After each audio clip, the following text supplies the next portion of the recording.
It's a ritual carried out each day at noon as they change the guard at the presidential palace. With clockwork precision, the duty is passed from one to the other. But what's proving more difficult to change in modern Hungary is an age-old custom which lies deep in the national character.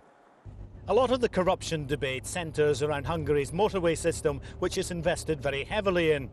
A question often asked is, why does it cost twice as much here to build a kilometre of roadway than anywhere else in Europe? In other words, how much money is going into the road surface and how much is being siphoned off in payback? It permeates every aspect of life. If you want to be sure of the best medical treatment, it's accepted you'll have to slip the doctor extra payment. And this problem has historical roots. The system is more than 50 years old, so their salaries were low, and it was a common knowledge that the doctors had to accept these bribes. If you're unlucky enough to get caught going through a red light in Budapest, you'll get a fine of 100,000 forints, that's about $600, and lose your licence for 6 months. But it's common knowledge that if you can slip each police officer around $200, you'll get away with it.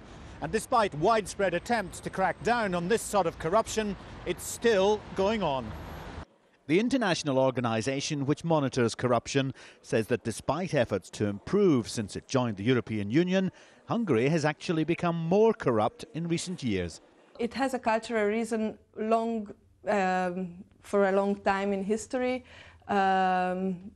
because in Hungary, it's a small country, networks of people are very important in the society, and mutual favours based on these networks are also an important factor in the society.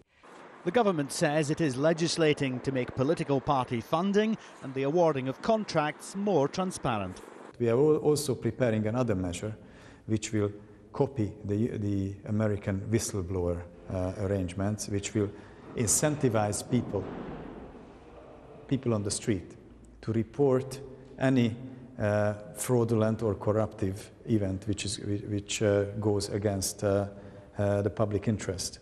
But most Hungarians agree it will probably take generations before the age-old custom of cash for favours passes into history. Harry Smith, Al Jazeera, Budapest.